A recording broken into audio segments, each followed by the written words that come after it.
What's up, guys, and welcome to Buckle Up Podcast with your host, Shablee McGinnis. How's everyone doing out there? I hope you guys are great. I am doing great. It's a few things I want to talk about on this podcast today. So if you're new to this podcast, go on and subscribe and like my podcast, Buckle Up. You don't want to miss this ride. I just came back from Hawaii, me and my husband. We had a beautiful 6 days out in Hawaii. If you haven't been to Hawaii, it is a must do on your bucket list at least one time. It is a beautiful island that is part of the United States, and you don't even need a passport to get there. Okay? The people are so beautiful, friendly, welcoming. It's a lot of culture there in Hawaii. The beaches are beautiful. It's paradise that you don't even need a passport to go to. So I hope that you guys at least make it once out there and experience the people and the culture out there. Uh, my husband and I, we were out there for his cousin's wedding, which was absolutely beautiful. Um, it was supposed to be 50 people, but 16 people showed up, but it was okay because it was still a beautiful day. They looked beautiful, they looked blessed, and we had a phenomenal time out there. It was my husband and I first time going out to Hawaii, and we fell in love with it. I am planning a return trip out there for 2025. I want to try to do it around my birthday. We just met some beautiful people out there. Like the people out there are so friendly and so welcoming. We met a couple of people, exchanged numbers. So now when we go out there, we can reach out to them, and just build on a relationship with these people that we met out in Hawaii, Waikiki. Um, when we were there, of course, we went to my cousin's wedding, which again, like I said, was a beautiful, beautiful wedding. She looked stunning. It was very nice to witness their union, especially in a place like that. So that was awesome. That was the highlight of the trip, no doubt. But after that, my husband and I, we went on some tours of the island of Hawaii. So we went to a luau, which was phenomenal. One thing about the Hawaiian people, when you speak to them, they love to tell you a story. And I mean, it's so intriguing and so interesting and rich the way they give you information about their island and why they live there. And even people that are not originally from Hawaii but just moved to Hawaii, it's interesting when they tell you their story of why they moved there. So when you're speaking with the Hawaiian people, residents out there, they're really giving you a story. And it's so intriguing. So we went to a luau, which was absolutely beautiful. It was a fire show. They actually used the coconuts and showed us how they made fire from a coconut and what all the attributes that a coconut can do for you. So a coconut is a very vital thing. It could do a lot of things. Um, you can start a fire. You can make a boat with it. You can make a tool with it. To cook or to cut something. Um, you can make clothing with it. Um, Coconut. I didn't really know that it had a lot of attributes that you can really get out of a coconut besides drinking it and eating it. So that was very informative for us to see that part of the show of that tribe showing us how to make fire out of a coconut. And then you had the Hawaiian dancers out there. They are just so beautiful. And every entertainment piece that they did came with a story of they got to be how they came to Hawaii. how the ancestors came to Hawaii, how they feed off the land of Hawaii. It was just so, oh my God, mind blowing, so intriguing, and it's just these people are so amazing. Nothing but positive energy in Hawaii. Nothing but positive energy. So that luau was beautiful. Um, Toward the end of that luau, we had to get back to Waikiki, and we had to take an Uber there, and we didn't have a ride back, guys. So that was kind of scary because after the luau was over, I didn't really have any good connection to get us a cab from Lyft, Uber, to get us back. So I had to go in the front of the park to see if I can get some kind of network going where the gift shop was. And I was able to get a little bit of a network, but not much that would download to let me know um, if a car was able to come get us from the site. So good thing, like I said, the people are so friendly there that the cab driver, the Uber driver that took us there, he gave us his personal number. And once we waited out front of the park and watching people get into their rides and, get into their vans that brought them to the park and into their, getting into their vehicles, I'm like, okay, we got to get out of here because we are like 30 miles out of Waikiki, and we're in the rural part of Hawaii, and it's dark. It's not that it's getting dark, it's dark. And we did not want to get stuck out there. Thank God there was a taxi out there. But we didn't know if the taxi was waiting for someone to we didn't know if that taxi was waiting for their passenger to be picked up from there. So as my husband called the Uber driver and the Uber driver wasn't available to come back and get us, my husband went and asked the taxi driver, how much would it cost for us to get back to Waikiki, what have you. And they started talking, and then my husband came back and he said, listen, you know, um, this taxi said he can get us back to Hawaii. He'll get us 10% off of the bill because the Uber driver that we had that wasn't available, but he could become available, but he wanted $80 to come back out there. And I was like, I do not want to pay $80 for an Uber. But by the time my network came up to see the rate for an Uber, that was kind of the rate coming back to Waikiki from where we just came from. So where we were just at. So I'm like, oh my God, how did the rate go from $27 to get here? And now it's like $96, $100. And this taxi is gonna, take 10% off of, you know, the rate for us to take us back to our hotel. So we jumped in the cab because we had no choice because he was the only cab out there. And everybody were getting into their transportation to go back to wherever they were coming from. So we get into the taxi, which was a blessing. And like I said, the Hawaiian people, the locals, they have stories to tell. And when we got in the car, I thanked his name is Ahmed. So shout out Ahmed. Um, I thank Ahmed for, being a blessing to us because we would have been stuck out in that part of Hawaii, seeing that tour. Um, and it's only because we scheduled that tour at the last minute where we couldn't get transportation. So the people who scheduled us told us we can get an Uber there, but they didn't tell us that it's going to be hard to get an Uber back because the connection is not that great out there. But moving forward, we get into Ahmed's taxi, and I'm just telling him thank you, what a blessing he is to us, and he tells us that he comes out there every Sunday.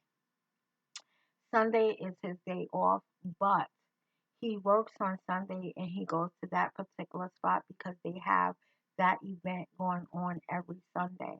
And he says he sit out there for 2 hours. And he sits out there until the last person leaves out of the park.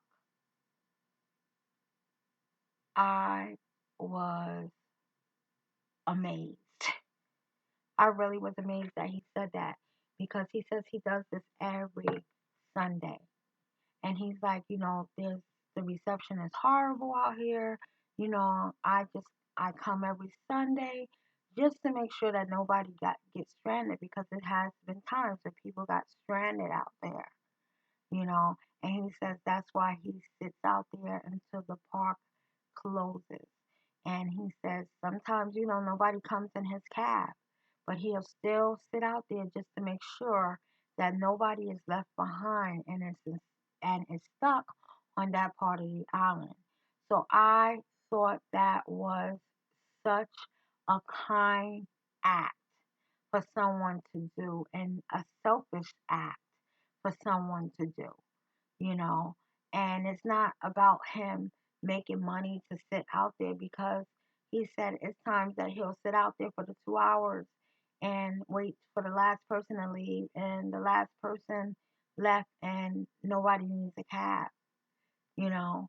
And it happens on a lot of occasions, and then it don't happen on some occasions. He said, but he refused, you know, to not go there on Sundays in case, somebody really needs him. And I'm glad that he chose to go that Sunday for us because we were tourists of Hawaii, of the state of Hawaii, and we didn't have a ride coming back. So I thank God that he was out there, and I thank God that he does this every Sunday. It's not a Sunday that he said he missed a beat. So shout out to Ahmed because Ahmed, if it wasn't for you, I don't know how we would have got home back to our hotel that day. But that is just the spirit of Hawaii that I fell in love with, that my husband fell in love with. So I'm telling you guys that, try in this lifetime to make it there at least one time. You will not have a bad experience. The spirit of Hawaii is real. The people are kind and they are loving. The beach. Oh my God, we got a chance to go to the beach. The beach is beautiful. Beautiful. The water is so blue. The water is so gorgeous. Gorgeous. It's a breath of fresh air. When you're out there, you are so serene. You don't have a care in the world. You're just listening to the wave. You're just feeling the coldness and the warmness of the ocean. You're listening to the people around you having fun, children laughing and screaming of joy and happiness. And it's just a beautiful feeling. It was so relaxing to be on that beach. My husband and I, we got a chance to get to the beach twice. The second day that we got there, well, our first full day that we got there, and then the day before we left, we made sure after our tour from the luau that we got a chance to go back to the beach in the evening time to kind of get a feel of the water. Those waves are something else, baby. If you don't know how to swim, you need to be careful in them waters because those waves are serious. Them tides are serious. I don't know how to swim, but I sat in the water enough where I was comfortable. And when I tell you them waves came, baby, and pulled the girl back in the sea a little bit, I was like, oh my God. I wasn't scared because I had took some swimming lessons. So some of the fears that I've had, I don't have those fears anymore. Um, but I knew that I didn't want to go deep in the water where I wouldn't be comfortable. I needed to be at a level that I was comfortable. So I did that at all times and still had a beautiful time. My husband was in the water and, sitting in the water, the waves is pulling him and he's a swimmer, but he didn't take the chance either to go that far deep in the water because those waves are serious. Those are really some surfing waves, baby. So you see these guys out there surfing, guys and gals out there surfing, having a great time. They are one with the ocean. So, it's a sport that they love to do, it's a sport that they grew up doing, And in Hawaii, surfing is really big because what they have there is the ocean. So they have to come one with the ocean, and you can see that in the culture. You can see it, you can feel it. It's just a beautiful thing. It's a tropical thing, and it's a nice tropical vibe. So that was one of the things that we did. We had a hotel with a pool. We didn't even go to the pool at one time. Like I mentioned the word pool to my husband, and he was like, "Pool what? We're going to the beach." I'm like, "Okay." Even though it took me all day to get the sand out of my sister locks, but okay, it's worth every minute of it. But we had a blast,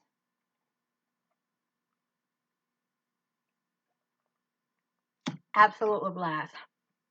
So I am planning my next trip to Hawaii.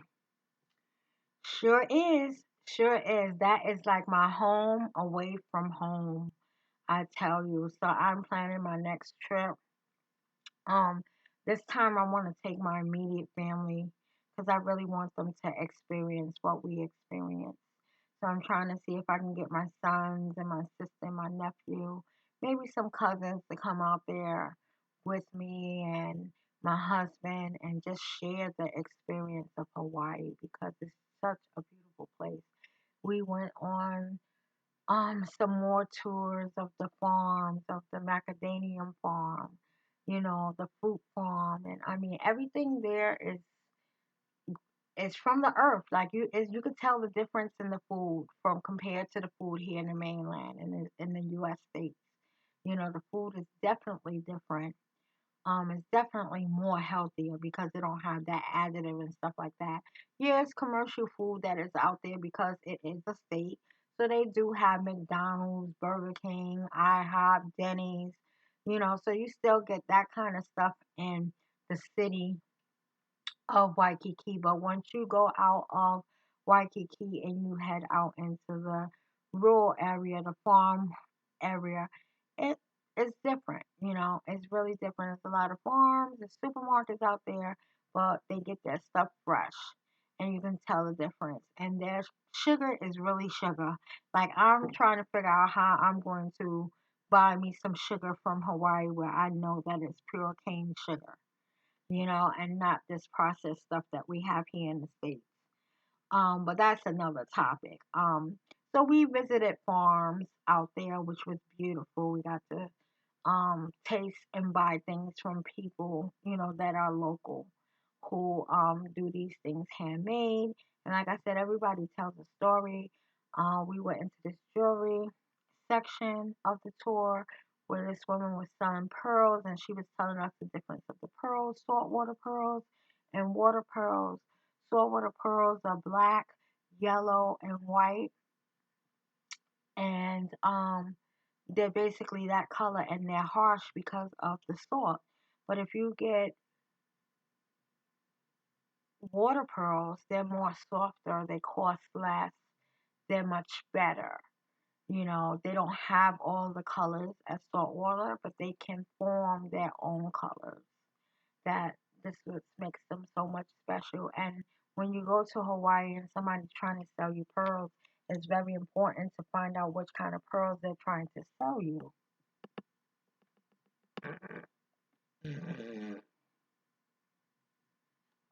Important on what kind of pearls they're trying to sell you because you don't want anyone to sell you any saltwater pearls. And saltwater pearls are always going to be higher than water pearls. So you always want to get water pearls when you go to Hawaii or you go to anywhere that's selling pearls and they're supposed to be real pearls. You ask if it's saltwater or water pearls. If it's saltwater pearls, please pass on it. If it's not saltwater pearls, it's just pearls, water pearls, you can get those. It's gonna be less expensive. Um, but like I said, Hawaii is a beautiful, beautiful place. And we had so much fun. And I cannot wait to return back there to see those beautiful people again and experience some more extraordinary things in that place called Hawaii. So, guys, I wanted to say start this podcast with my trip to Hawaii, coming back. In other news today, I've heard that, Kamala Harris has a running mate, which is Waltz. So it's going to be Harrison Waltz. I don't know much about this gentleman.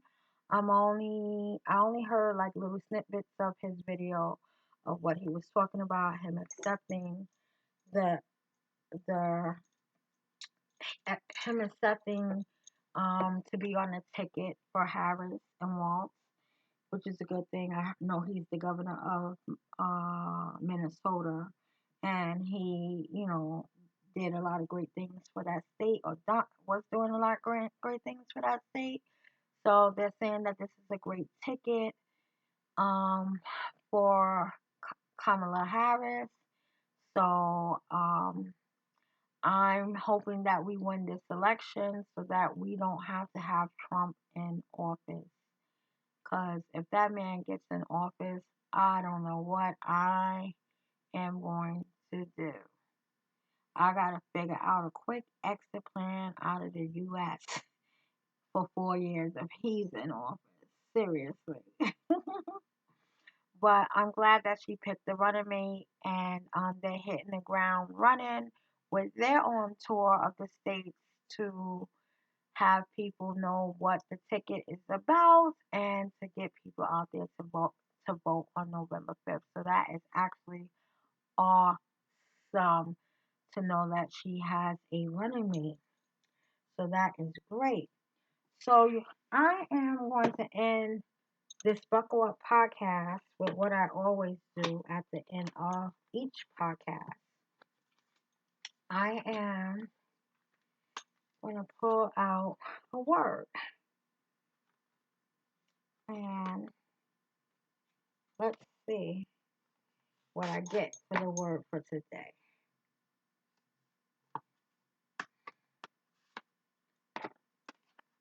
So, she is clothed in strength and dignity, and she laughs without fear of the future. Proverbs 31:25. So, she is clothed in strength and dignity, and she laughs without fear of the future. So, what I get from this Proverbs 31:25, that, you know, you can be clothed in the strength and the dignity and the laughs that the Lord brings upon you.